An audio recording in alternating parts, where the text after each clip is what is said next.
मला आशीर्वाद द्यावे ही आपल्याला विनंती करतो। पुन्हा आपण मोठ्या संख्येने आलात, मी ताईचे मनोपूर्वक अभिनंदन करतो की आपण सर्व इथे मोठ्या संख्येने उपस्थित केलेला आहे। नक्कीच एका भावाकडे आलेला आहे, तर मला वाटतं भावाकडून काम करण्याचा प्रयत्न केलेला आहे। कदाचित कमी जास्त होऊ शकतो, उशिरा होऊ शकतं, कदाचित एक अर्ध काम आजचं उद्या होईल, पण आमची प्रायोरिटी देशासाठी राहिलेली, आमची प्रायोरिटी समाजासाठी राहिलेली, आणि म्हणून मला वाटतं एक सेवक म्हणून, आपला भाऊ म्हणून लक्ष्मी तुमचा जिथे ते वास असतो, पाय लागलो तिथं तिथे भरभराट होत असते, आणि मला वाटतं तुमच्या पाय गुणांनी एसटी महामंडळाची भरभराट झालेली। म्हणून मी सांगतो की येणाऱ्या दिवाळी आपल्या सर्वांची सुख समृद्धीची जाईल असं लक्ष्मी मातेला प्रार्थना करतो। आपण सर्वांनी आम्हाला आशीर्वाद द्यावे, महायुतीला आशीर्वाद द्यावे। केंद्र सरकार, राज्य सरकार आपल्या बरोबर असेल। छोट्या मोठ्या योजनेसाठी तुम्ही बचत गट कसं ताईने तयार केलेला गट आहे, असे गट आपण छोटे छोटे गट तयार करा। तुम्हाला बँकेकडून, केंद्र सरकार, राज्य सरकार, जसं मोदी साहेबांनी लखपती दिदी, बरोबर आहे ना, बचत गट कोणाकोणाचे, लखपती दिदी पाहिले का नाही योजना, ते लखपती दिदीला आता करोडपती दिदी बनवायचंय। कितीतरी दिदी लखपती झालेला आहे, पण हे केव्हा होऊ शकतं याच्यासाठी बघा, तुम्ही कोणी आपल्याला घरी बसून आणून देणार नाही। मी आपला भाऊ जरी असेल, आपली माफी मागून बोलतो की कोणत्याही कामाला मेहनत खूप महत्वाची असते, सर्वांची संवाद साधणं खूप गरजेचं असतं, आणि ह्या माध्यमातून मला वाटतं आपण सर्वांनी बचत गट करून छोट्या पायावरती कसं उभं राहता येईल, छोटे मोठे व्यवसाय कसे करता येईल, हा केला पाहिजे।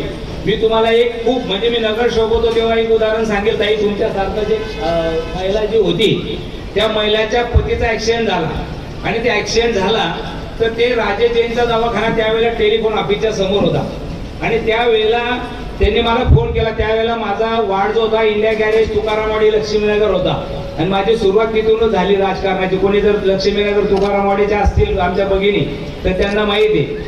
तर त्या ताईने मला फोन केला की माझ्या पतीचा ऍक्सिडेंट झाला, त्या सब जेलच्या पाठीमागे राहत होते इंडिया गॅरेज जो।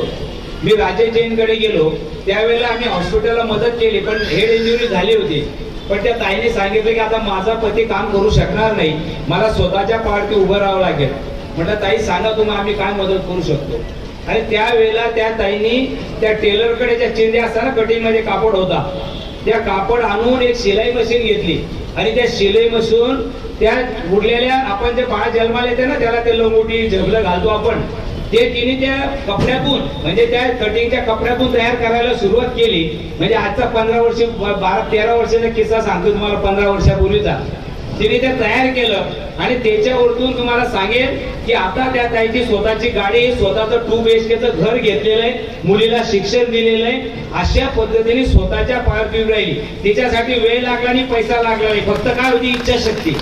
मला वाटतं आपली इच्छाशक्ती पाहिजे, जिद्द पाहिजे की मला हे करायचंय, मी करणार। आम्ही हा भाऊ आपल्या पाठीमागे उभा आहे, तन मन धनाने जिथे जिथे आपल्याला मदत लागेल, बँकेची मदत लागेल, आर्थिक तुम्ही जर आलात किंवा आमचा बचत गट आहे, या बचत गटाला आम्ही इतक्या महिला आहे असं भांडवल लागतं, तुम्हाला 100% मदत करण्याची जबाबदारी, तुम्हाला केंद्राची राज्याची जी काही योजना लागेल त्या योजनेत बसवायचं, त्याची फॅसिलिटी देणं, या पद्धतीने आम्ही काम करण्याचा प्रयत्न करू।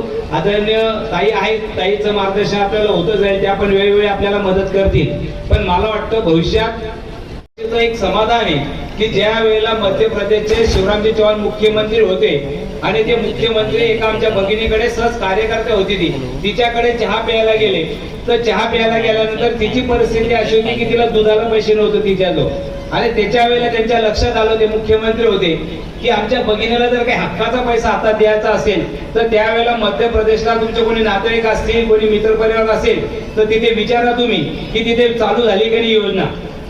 आणि ही योजना त्यावेळेला शिवराज चव्हाण कितीतरी वर्षापर्यंत चालू आहे, आणि हक्काचे आमच्या भगिनीचे पैसे 1500 रुपये डायरेक्ट अकाउंटला आहे। आता सासूच्या बी जाणार नाही की पैसे मागायचे का, डायरेक्ट स्वतःच्या अकाउंटला येणार का नाही।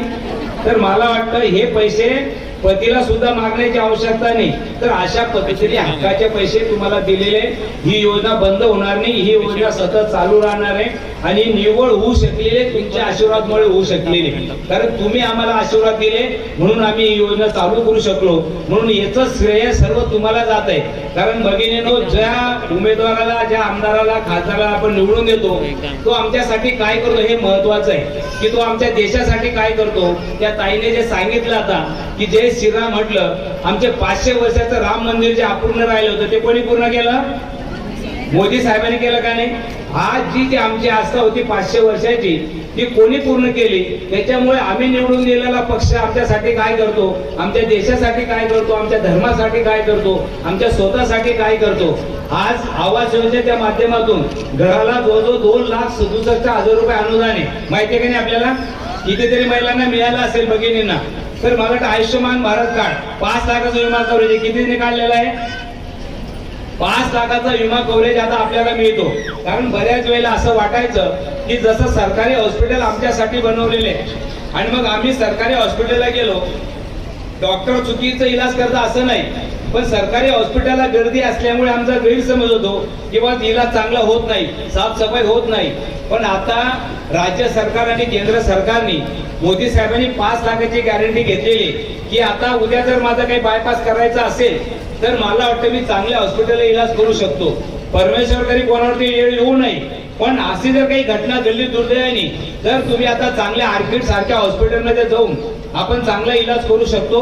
आणि अजून एक चांगली गोष्ट की बा फक्त एका वर्षी इलाज केला, दुसऱ्या वर्षी असं नाही. मला जर पहिल्या वर्षी 2-3 लाख खर्च आला, पुढच्या वर्षी दुसरा आजार आला तर त्याला सुद्धा तेवढेच 5 लाखाची फॅसिलिटी मिळू शकते. म्हणजे इतकी मोठी योजना मोदी साहेबांनी आयुष्यमान भारत कार्ड आपल्यासाठी दिलेली. उज्ज्वला गॅस असेल, आता मुलींसाठी शिक्षण फ्री. आता मुलींना शिक्षणासाठी 1 रुपया लागणार नाही. आता बस प्रवासाला किती पैसे लागतात? 50% भाडं लागतं का नाही?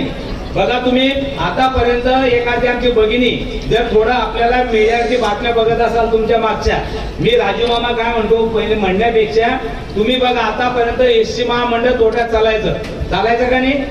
आणि आता पहिल्यांदा असं झालंय की आमच्या भगिनीच्या माता भगिनीच्या पायगुणामुळे तोट्यात चाललेलं महामंडळ प्रॉफिट मध्ये आलेलं आहे. 50% देऊन सुद्धा प्रॉफिट मध्ये आलेलं आहे. महायुतीच्या सरकारने केलं. आज रस्त्यामध्ये शहरामध्ये विकास चालू आहे, या महायुतीच्या सरकारने चालू आहे. मेडिकल हब कॉलेज गिरीज भाऊच्या माध्यमातून आलं, ते गिरीज भाऊने आणण्यात जळगाव जिल्ह्यासाठी आलं. मेडिकल हब इतका मोठा प्रोजेक्ट आपल्या जळगाव जिल्ह्यासाठी आलेला आहे. चिंचोलीला त्याचं काम सुरू झालेलं आहे. मग स्टेडियम असेल युवकांसाठी ते सुद्धा मला वाटतं त्याच्यासाठी जो 25 कोटी निधीच्या म्हणजे 250 कोटी निधी त्याच्यामध्ये आपल्याला मिळालेला आहे. अशा कितीतरी योजना मला वाटतं आपल्या मुलांसाठी मुलींसाठी या महायुती सरकारने आलंय. मुलींसाठी शिक्षण फ्री असेल, मुद्रा लोन असेल, बँकेच्या मुद्रा लोन माहिती आहे का आपल्याला? आता मोदी साहेबांनी 10 लाखाचे 20 लाख रुपये केलेले मुद्रा लोनचे.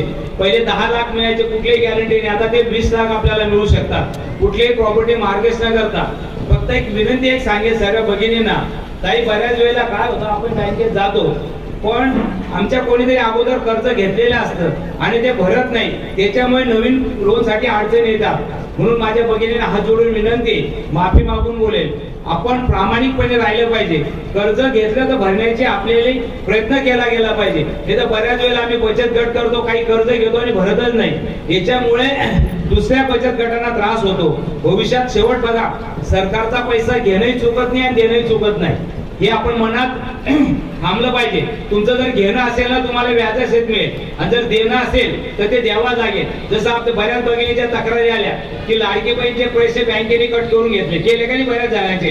कारण त्यांनी काही लोन घेतलेलं होतं, ते लोनच्या माध्यमातून बँकेने पैसे जमा करून घेतले. तर मला वाटतं भविष्यात असं होऊ शकेल. म्हणून आपण काम करताना त्याच्यामध्ये प्रामाणिकपणा राहण्याचं हे प्रादेशिकपणा खूप महत्वाचा आहे. म्हणून काही अडचण आली तर आम्ही 100% आपल्याला मदत करण्याचा प्रयत्न करू.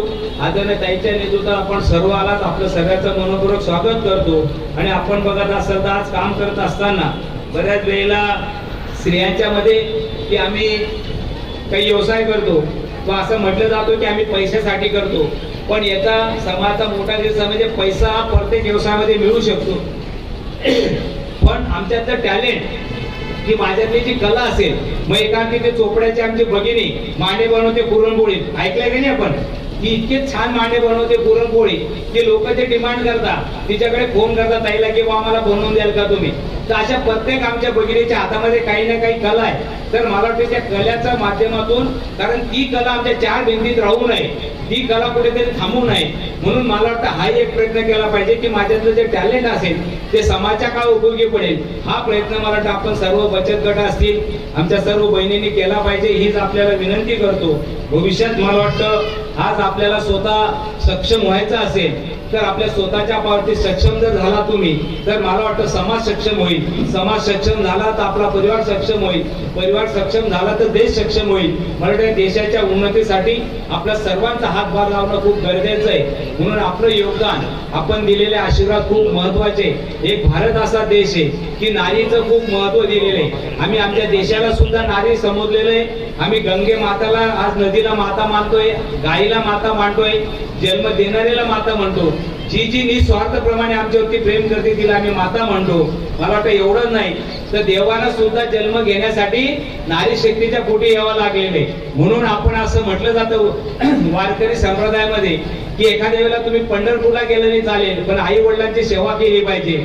असं मला वाटतं आई वडिलांचं नारीचं महत्व दिलेलं आहे. म्हणून मी पुन्हा आपलं नारी शक्तीचं मनोपूर्वक अभिनंदन करतो. नक्कीच हा भाऊ ज्या ज्या वेळेला आपले काही काम, मला वाटतं आमच्या भगिनी स्वतः प्रयत्न करत असतात की बाबा मी माझ्या मुलाचं शिक्षण, कारण मी याच्यामुळे आपल्याला विनंती करेल की ज्या वेळेला मी एका गावामध्ये गेलो, त्या गावाला गेल्यानंतर असं लक्षात आलं की जे 1500 रुपये तुम्हाला मिळत आहे ना, ते याच्यामुळे सुरू झाले बऱ्याच वेळेला की त्या बाईकडे, तिच्याकडे 2 गायी होत्या. त्या 2 गायीमुळे दर महिन्याला 10 दिवसाला तिला पैसे यायचे आणि ते बँकेला अकाउंट मध्ये यायचे. त्याच्यामुळे तिची पद निर्माण काय झाली, बँकेत पद निर्माण झाली, तिला त्याच्या गावामध्ये पद निर्माण झाली. ती जरी सोन्याच्या दुकानात जरी गेली, त्या खेड्यागावातल्या सोनाराला माहिती आहे की याच्याकडे गायी आहे, तिच्याकडे दुधाचा पैसा येतो, ही पैसे देईल, ही पद निर्माण झाली. आणि मला वाटतं या माध्यमातून आपल्या बँकेचं जे खातं उघडलंय, ही सुद्धा बँकेत आता आपली पद निर्माण झालेली. कितीतरी भगिनी बँकेत गेल्या का कधी, पण आता ह्या माध्यमातून आपण खातं उघडलं आणि आता बँकेत छोटा मोठा व्यवसाय करण्यासाठी आपल्या मुलाच्या एज्युकेशन लोन असेल किंवा आपल्याला होम लोन करायचं असेल, तर ह्या प्रयत्नाने मला वाटतं आता बँकेमध्ये आपली ओळख निर्माण झालेली. म्हणून आता बँक सुद्धा आपल्याला भविष्यात उभं करेल. फक्त प्रयत्न आपण केला पाहिजे. छोटा मोठ्या व्यवसायाच्या माध्यमातून कुठे जागेची अडचण असेल तर जागेची अडचण सांगा. पण मला वाटतं ग्रुप जर केलं, उद्या जर सांगे आल्या काही 50 महिला आले, 50 बचत गट आणि सांगितलं की आम्हाला सागर पाक उपलब्ध करून द्या 5 दिवस, आम्ही बनवलेला माल, बनवलेले कपडे, बनवलेले अगरबत्ती, बनवलेले पापड असं आम्हाला मार्केटिंग साठी पाहिजे. बालगंधर्व, सागर पाक, जेस जळवणे तुम्हाला उपलब्ध करून देण्याची जबाबदारी माझी राहील. पण तुम्ही ग्रुपवर झाले पाहिजे किंवा आमचे 100 स्टॉक तिथे लागणार आहे. आम्ही 100 महिला बचत गट येतो आणि आम्हाला जर 8 दिवस काही जागा उपलब्ध झाली तर आमचं मालचं मार्केटिंग होईल आणि पूर्ण जळगाव जिल्ह्यामध्ये जाण्यास मदत होऊ शकते. अशा पद्धतीने मला वाटतं आपण काम करण्याचा प्रयत्न करूया, हीच आपल्याला विनंती करतो. पुन्हा आपल्याला खूप दीपावलीच्या खूप शुभेच्छा देतो.